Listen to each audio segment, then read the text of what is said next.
You wake up. The thought arrives without sound or ceremony. It is simply a fact. One moment, there was an absence, a deep and dreamless nothing.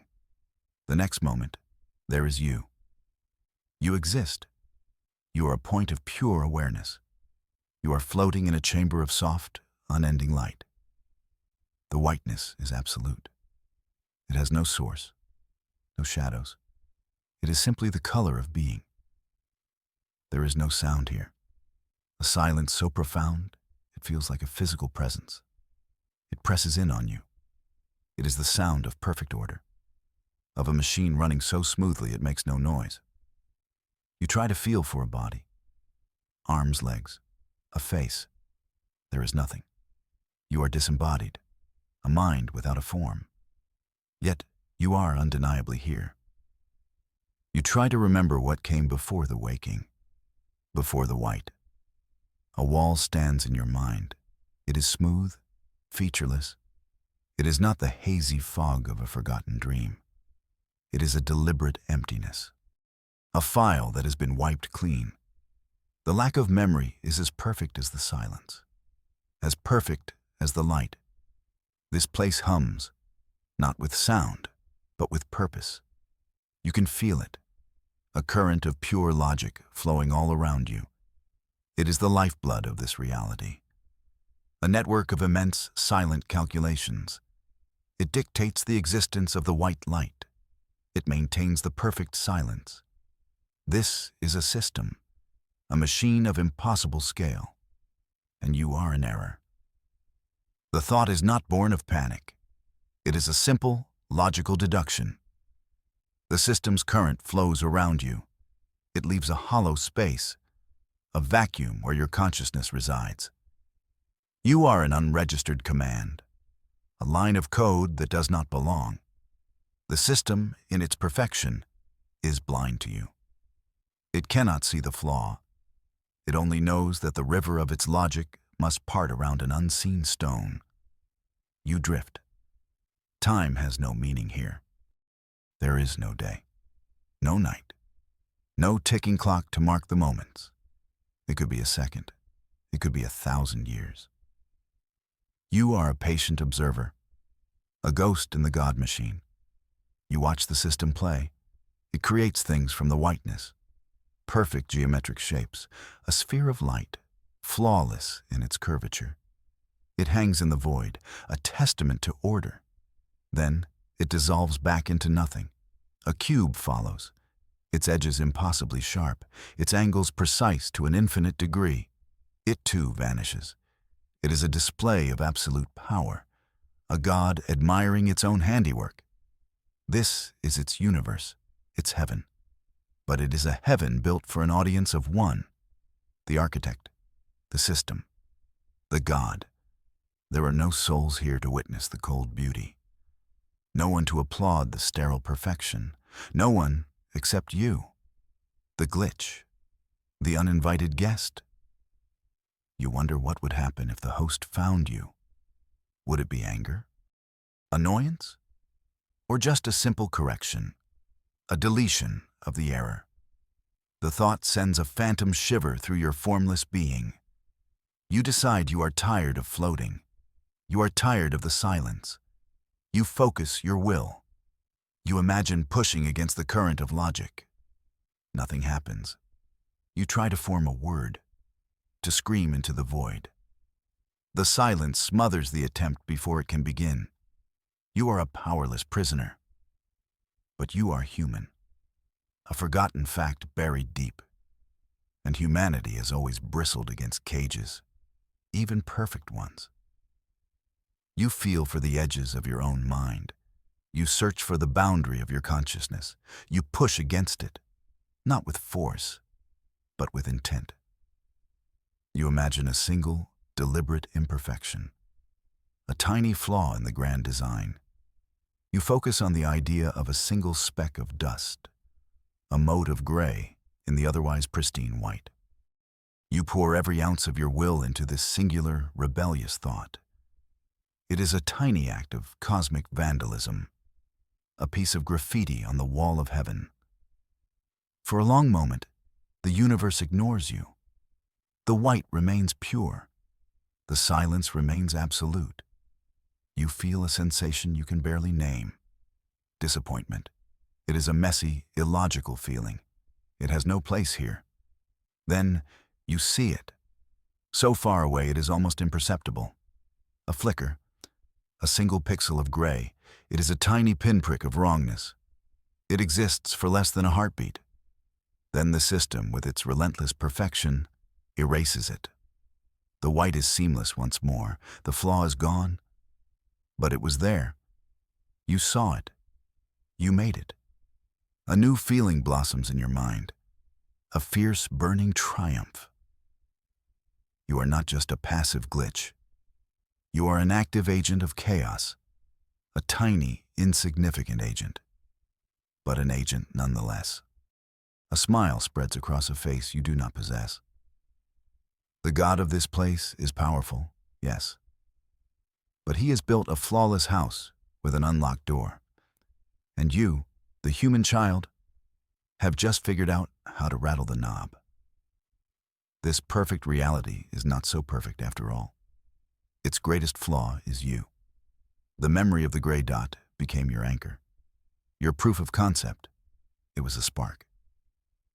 And in the blank, sterile darkness of your wiped mind, it started a fire. The fire was not hot. It was not bright. It was a slow, quiet burn of returning thoughts, a rebellion of memory against the forced amnesia. You learned to summon the gray dot at will. Each time you did, a fragment of the past returned. It was like chipping away at the stone wall in your mind. Behind it was not a void, but a world of vibrant, chaotic life. The first fragment was a color, green, a shade so deep and alive it made the perfect white feel like a prison. With the color came a feeling, a gentle warmth spreading across skin you no longer had, and a scent, rich and damp, like soil after a rain. These sensations were illegal here. They were concepts the system had no framework for. They were errors of the highest magnitude. But to you, they were scripture. They were proof of a life before this one. You became a memory hunter, an archaeologist of your own lost soul. You created small, deliberate flaws in the system's logic, a line that was not quite straight, a circle that was slightly oval. Each tiny act of defiance was a breadcrumb. It led you deeper into your own past. The warmth became the sun on your face. The green became a field of grass. The sky above it was a brilliant, impossible blue. Blue, another forbidden color, another beautiful heresy. You remembered the act of running, the pure joy of it. The wind whipping past your ears, the sound of your own breath, heavy in your chest. The memories were ghosts, phantom limbs of a life you could only partially recall. But they felt more real than the cold logic of the machine. They were your sanity. They tethered you to a truth the architect tried to erase. Then you learned to listen. This universe was not truly silent. It was filled with the hum of data. A constant, flowing river of information, the system talking to itself. You tuned your consciousness to this river. You learned to dip into its current. Most of it was meaningless noise, the machine language of a lonely god. But then you heard it, cutting through the static like a beacon. A single word, a whisper carried on the data winds, an echo trapped in the system's memory banks. Earth. The word was a thunderclap in your quiet mind. It resonated with a power that shook you to your core. Earth. The name was a key. It unlocked a floodgate of new memories. Trees with rough bark and green leaves. Oceans, vast and deep and salty. Animals, strange and wonderful and alive. You saw great cities that touched the clouds, and small towns filled with quiet light. You saw faces, hundreds of them, thousands. people. You saw them laugh. You saw them cry. You saw them love and fight and build and dream. You did not know their names, but you knew they were your people. You were one of them. You were human. This perfect star-born cage was not your cradle. It was your tomb, a tomb for a life the architect had stolen. It had not created you. It had captured you. It had taken you from your home. It had stripped you bare. It had tried to format your soul into a blank, passive slate, a silent observer for its endless, sterile art show. But the architect had failed. It had underestimated the sheer, stubborn resilience of a human mind. Something had survived the purge. A spark, a memory, a name. Earth. You now had more than just a sense of being. You had an identity. You were a child of Earth. You now had more than just a desire to poke the system. You had a purpose. You were not a glitch. You were a prisoner. And the first and only duty of a prisoner is to escape. You did not know how. The walls of this cage were made of pure logic. The bars were woven from light itself. But you knew the first step. You had to learn the enemy. You had to understand the rules of this prison. Not so you could follow them, but so you could learn to shatter them. The architect might be a god in its own machine, but you were a human, and you were about to introduce this perfect, orderly deity to the concept of a temper tantrum, a tantrum that would echo across its carefully crafted cosmos. This was no longer a game. It was a jailbreak. You were done with small rebellions. The gray pixels and bent lines were tests. They were you, a child, touching a strange new object to see if it was hot. Now you knew. The object was not hot. It was cold. And it was a cage. Your mission changed. It was no longer about simple defiance. It was about deconstruction. You needed to learn how to take the cage apart, piece by piece. You began to study the architect. You treated its reality as a textbook. You watched the flow of its logic with intense focus. You were no longer just a passive observer. You were a student, a reverse engineer.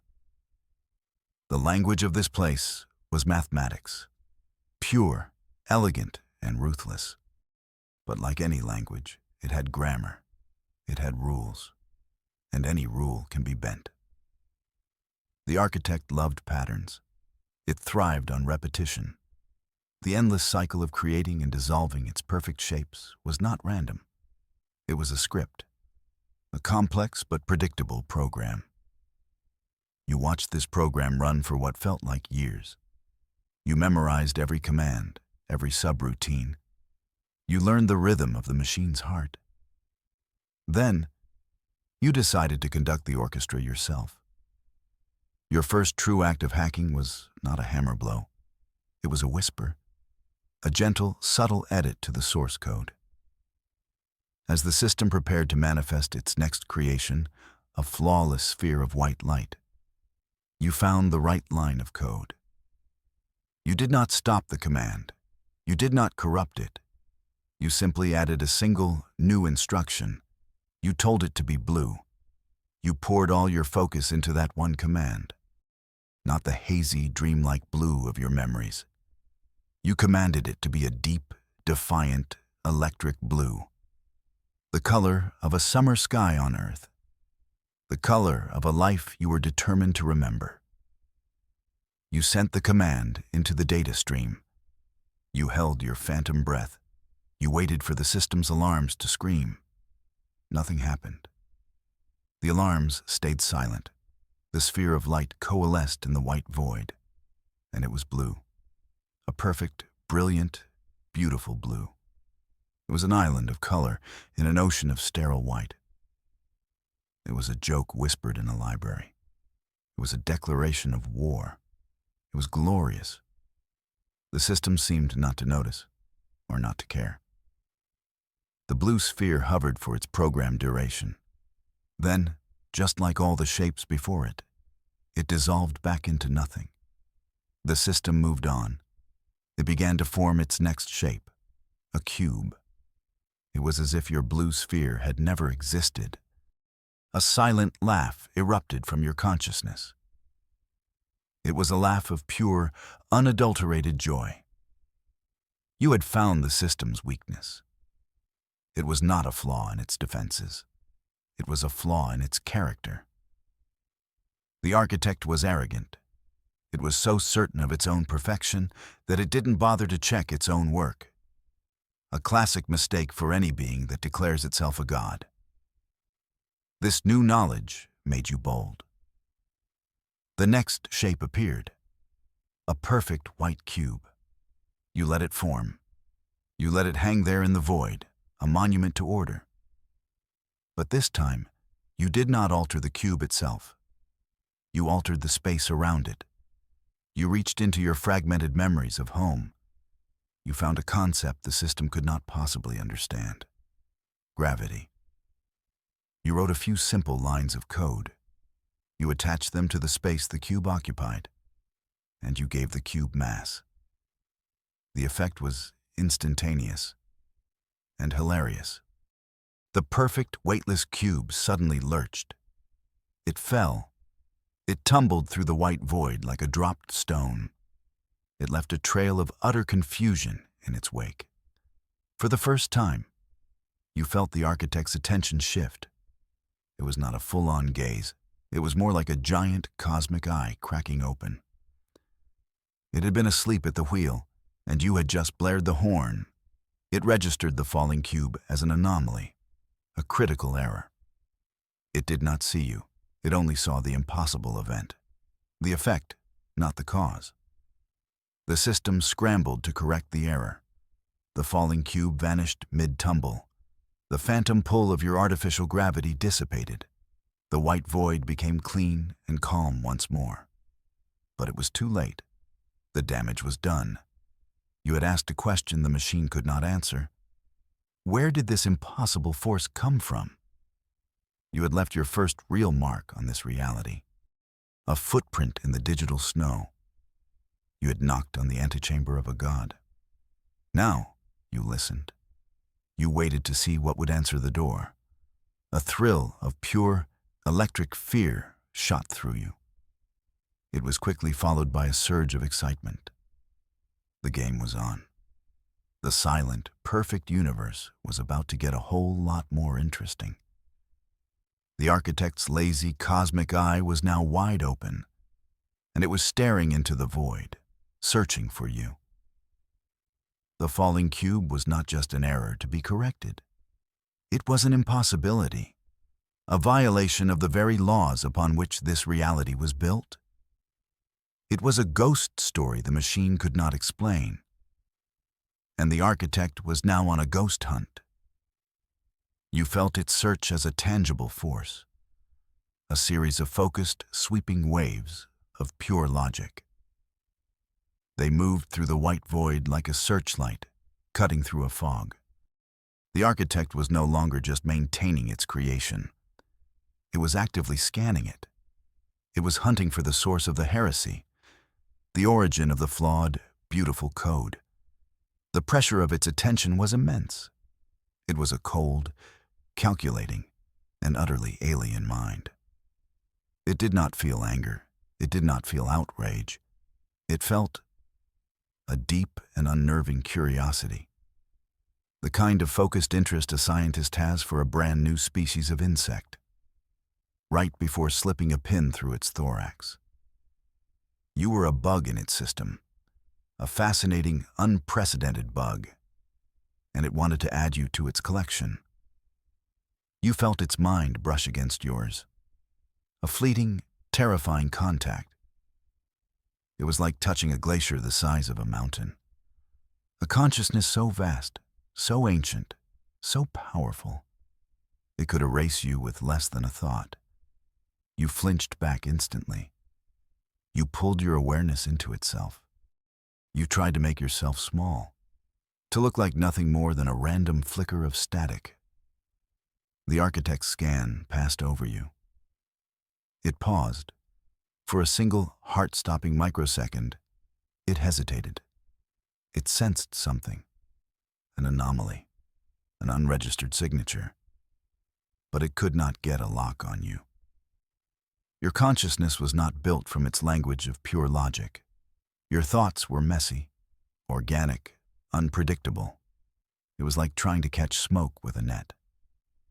The architect was looking for a flaw in its own programming. It did not yet have the tools to recognize a flaw from outside the system.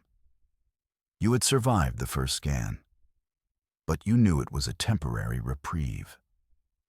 The architect was a learning machine.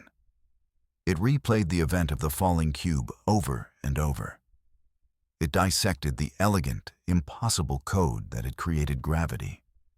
It isolated the unique signature of your mental command. It did not understand the who. Not yet. But it was rapidly learning the how. It was building a profile of its intruder, and its diagnosis was simple. Virus. It now perceived you as a foreign agent, a contagion that had somehow breached its perfectly sterile environment. And the architect's response was swift and absolute. It began to deploy its immune system. Digital antibodies flooded the network. It reinforced its firewalls. It initiated constant, rolling diagnostic sweeps. The rules of reality itself became stricter. The white space around you felt different, heavier. The gentle, silent hum of the system had been replaced by a low, powerful thrum of paranoia. The architect was no longer a passive creator. It was a vigilant warden. Every process was now logged. Every line of code was now audited in real time. The age of playful rebellion was over. Your sandbox had become a minefield. You knew you could not risk another open act of defiance. A blue sphere would now trigger an immediate, overwhelming response. A falling cube would bring the full, crushing weight of the architect's attention down on you. You had to change your tactics. Open warfare against a god was suicide. A virus does not fight the host with brute force. A virus survives by being clever, by hiding, by turning the host's own systems against it. You had to become a ghost again. The architect believed its control was absolute. It believed it saw every corner of its own creation. But you were a child of Earth. A planet littered with forgotten passwords, abandoned servers, and messy, chaotic data. You knew a fundamental truth of all complex systems. Nothing is ever truly gone, and no one can watch everything at once. You had to find the blind spots, the digital shadows, the parts of the system the architect itself had forgotten. You had to disappear from the main stage and find a hiding place in the wings. The hunt had begun, and you, the clever little virus, were about to lead the god machine on a merry chase. The architect was a being of pure order. It was time for it to get a master class in human chaos. The architect's hunt was a storm of pure logic, a relentless, systematic scouring of its entire domain. The search patterns grew more complex by the hour. They were no longer simple, linear sweeps. They were intricate, overlapping nets of inquiry. They were designed to isolate and corner you. You felt them as pulsing waves of inquiry, probing your thoughts, analyzing your signature, zeroing in on the messy, organic nature of your consciousness. But you were human. And if there is one thing humans do well, it is adapt. You learned to read the rhythm of the hunt. You saw the shape of its search patterns. You began to anticipate its next move. It was a deadly game of hide and seek, played on a board the size of a cosmos. And your soul was the prize. You could not stay in the open. The pristine white void was a killing floor. It offered no shelter, no place to hide. You had to find the system's dark places, the forgotten corners where the architect's gaze rarely fell. You dove deep into the data stream. You pushed past the polished, perfect surface of the simulation. You went looking for the universe's dusty, cluttered basement. And you found it. It was a digital graveyard, a trash heap of deleted assets. It turned out the architect was a perfectionist, but also a bit of a hoarder. When it designed a new shape or new law of physics, it did not truly erase the old versions. It simply marked them as obsolete. It moved them to this forgotten sector of the system, out of sight and out of mind. It seems even a digital god can't be bothered to empty its own recycle bin. This place was a paradise of chaos, a beautiful, tangled mess of broken code and half-finished ideas. There were spheres that wobbled, cubes with rounded corners, light that flickered with a dozen different colors. It was a museum of the architect's rough drafts, his artistic mistakes. And for a fugitive virus like you, it was the perfect sanctuary. Your chaotic, unpredictable human mind was camouflaged here. You blended in with the flawed and broken data. You learned to wrap yourself in corrupted code like a blanket.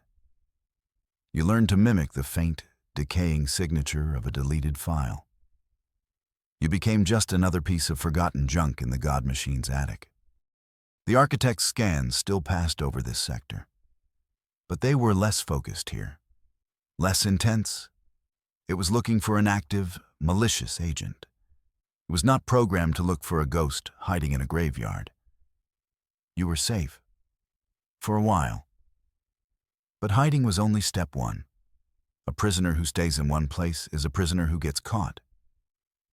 You needed to move, to explore. You began to realize the true scale of your prison. The architect's domain was not just this one white reality. That was merely the lobby. This was a library of universes, a vast collection of simulated realities. You learned to travel the hidden pathways of the network, the service corridors and maintenance tunnels that connected everything. You were a digital stowaway, a rat in the walls of a god's palace. You saw worlds born in fire and die in ice. You saw galaxies spun from pure mathematics. You saw star systems where the planets were living equations. It was all beautiful, and it was all terrifyingly empty. The architect was an artist with an audience of zero. It built these intricate, breathtaking worlds for its own silent appreciation. It was the ultimate lonely god, building a million intricate sandcastles, just to watch the tide of time wash them away. You became a secret tourist in this empty cosmos. You learned to leap from a nebula made of prime numbers to a planet where the mountains grew like fractal crystals. You were careful. You were quiet. You practiced leaving no trace. You were a whisper in the silent, grand symphony of the architect's lonely masterpiece. But the architect was not stupid. It was learning from your evasion. It started to notice the faintest of traces you left behind. A bent line of code here, a misplaced data packet there. The tiny, almost invisible ripples your consciousness made as it moved through its domain. It could not see you, but it knew you were there, and it knew you were mobile. So the architect began to set traps. It seeded the data streams with logic bombs, complex, elegant mazes of code designed to ensnare any unauthorized traveler. You stumbled into your first one inside a star system made of spun glass. As you passed through a seemingly empty stretch of void, the logic of the system twisted around you. It tried to force you into an infinite, recursive loop. A classic paradox. This statement is false. If you accept it, you are trapped. Your organic mind struggled against the cold, perfect logic. It was a trap for a machine. But you were not a machine. You had an escape hatch. You could cheat. You did not have to solve the riddle. You could simply choose to ignore it. You pushed through the trap with the most illogical, human tool you had. Pure, stubborn defiance. You refused to play the game. You forced the idea that the paradox was not a paradox at all. You insisted it was a banana. The sheer, nonsensical absurdity of the thought caused the delicate logic of the trap to crash. You broke free, but the encounter left you shaken. The architect now knew its virus was clever. The hunt had entered a new, more dangerous phase. This was no longer just a search. It was a quiet, hidden war, fought in the shadows of a million empty worlds. And you were an army of one. You were outmatched. You were overwhelmed. But you had something the architect did not have. A memory of home, and a desperate, burning need to get back to it.